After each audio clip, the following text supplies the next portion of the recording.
বন্ধুরা, আজকে স্বপ্নের রান্নাঘর আমি তোমাদের সঙ্গে শেয়ার করব করলার চচ্চড়ি সর্ষে দিয়ে। তো করলা ভাজা তো আমরা সবাই খেয়েছি, করলা চচ্চড়ি তো খাইনি। তো আজকে আমি তোমাদের সঙ্গে শেয়ার করব করলার চচ্চড়ি। তো এই যে নিয়ে নিয়েছি করলা, আর এই নিয়েছি আলু। আলু এই করলাটা আমি এইভাবে কেটে নেব। এটা বীজটা একটু বের করে দিতে হবে, ভিতরে যে বীজটা আছে একটু বের করে দিতে হবে, আর একটু মোটা মোটা কাটতে হবে এইভাবে, আর এই বীজটাকে বের করে দিতে হবে। করলাগুলো আমি এই যে এইভাবে কেটে নিয়েছি। এখন এটা আমি ধুয়ে নেব, ধুয়ে আর এই যে ছেঁকে নিচ্ছি আমি। এটা নুন আর হলুদ একটু মাখিয়ে নেব। এই যে ছেঁকে নিয়েছি, এটাতে আমি এখন নুন দিয়ে হলুদ দিয়ে মেখে নেব।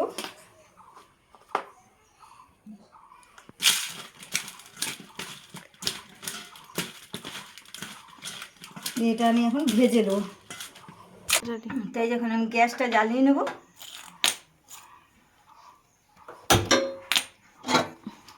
কড়া বসালাম, কড়া গরম হয়ে গেছে। আমি এতে একটু তেল দিয়ে দেবো।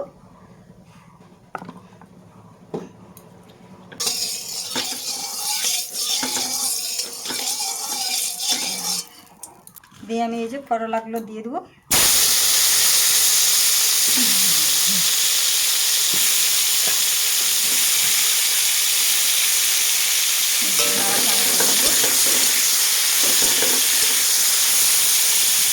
যেটা একটু আমি ঢাকা দেবো।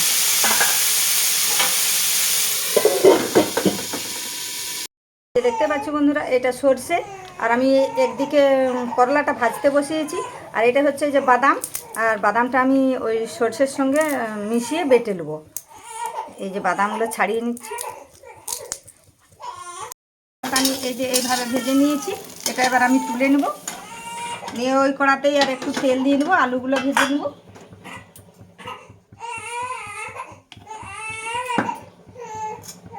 এই যে আলুগুলো দিয়ে দিলাম, এতে আমি একটু দিয়ে দেবো নুন, আর দিয়ে দেবো একটু হলুদ। নিয়ে ওটাও আমি এইভাবে ভেজে নেব। দেখতে পাচ্ছি এটা সরষে, আর এটা হচ্ছে যে বাদাম, আমি একসঙ্গে বেটে নেব।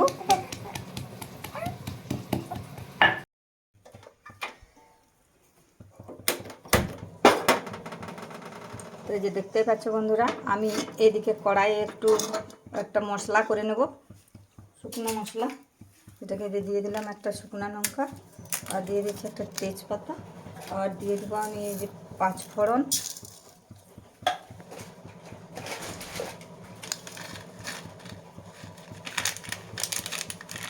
আর দিয়ে দেবো আমি এই যে গোলমরিচ।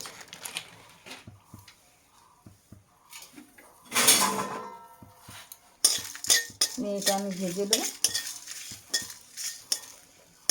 তাই যে দেখতে পাচ্ছি এটা আমার ভাজা হয়ে গেছে। এখন এটাকে আমি নামিয়ে নেবো, দিয়ে শিলে ভালো করে বেটে নেবো। দেখতে পাচ্ছি বন্ধুরা, কড়াইয়ে তেল নিলাম। তাই যে দেখতে পাচ্ছি তেল গরম হয়ে গেছে, ওটাতে এখন আমি দিয়ে দেবো একটু নুন, আর দিয়ে দেবো এই যে 5 ফোড়ন, আর দিয়ে দেবো ফোড়নে একটা শুকনো লঙ্কা ভেঙে করে, আর একটা তেজপাতা।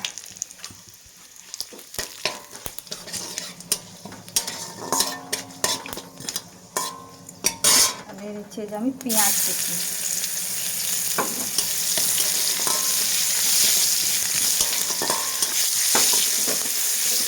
তাই যে দেখতে পাচ্ছি বন্ধুরা, সব আমার ভাজা হয়েছে, পেঁয়াজটা একটু লাল লাল হয়ে গেছে। এখন আমি এই ভেজে রাখা করলাগুলো আর আলুটা এই যে দিয়ে দেবো। এটাকে ভালোভাবে নাড়াচাড়া করে নেব। এটা তো নুন দিয়ে আগেই ভেজে নিয়েছি, তবুও একটু নুনটা টেস্ট করে নিয়ে পরে ওটা দেখা যাবে, একটু টেস্ট করে নিয়ে পরে নুন দেবো। এটাকে সেই এই যে বাদাম আর সরষে যে আমি বেটে রেখেছিলাম, এই বাদাম সরষে বাটাটা আমি এখন দিয়ে দেবো।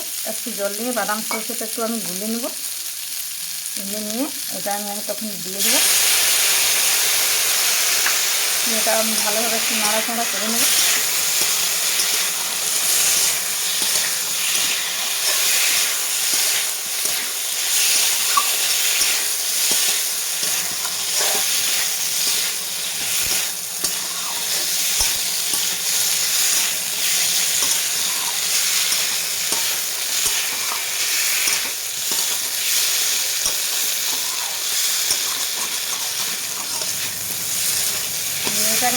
একটু ঢাকা দেবো।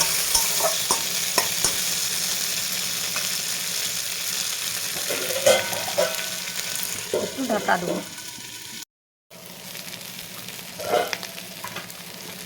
তো এই দেখতে পাচ্ছি বন্ধুরা, আমি বাদাম সরষেটা দিয়ে ভালোভাবে এটা নাড়ানাড়ি করে নিয়েছিলাম। ভালো ভাজাও হয়ে গেছে, যে দেখতেই পাচ্ছ লাল লাল করে ভেজে নিয়েছি। এখন আমি একটু বাটি ধোয়া জলটা একটু দিয়ে দেবো।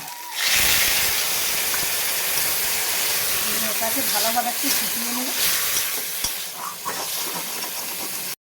তো এই যে দেখতেই পাচ্ছ বন্ধুরা, এটা ফুটে এসেছে। এটাতে আমি সেই যে ভাজা মশলাটা যে তৈরি করেছিলাম, সেই ভাজা মশলাটার উপর থেকে যে ছড়িয়ে দিলাম। আর আর আমি দিয়ে দেবো একটু গোলমরিচের গুঁড়ো, ঠিক আছে? আর দিয়ে দেবো আমি একটু চিনি।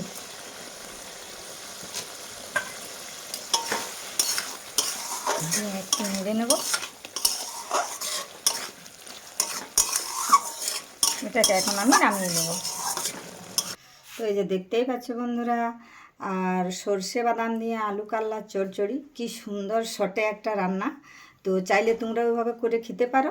আর যদি আমার এই চচ্চড়িটা তোমাদের ভালো লেগে থাকে, একটা লাইক আর একটা সাবস্ক্রাইব করে দেবে।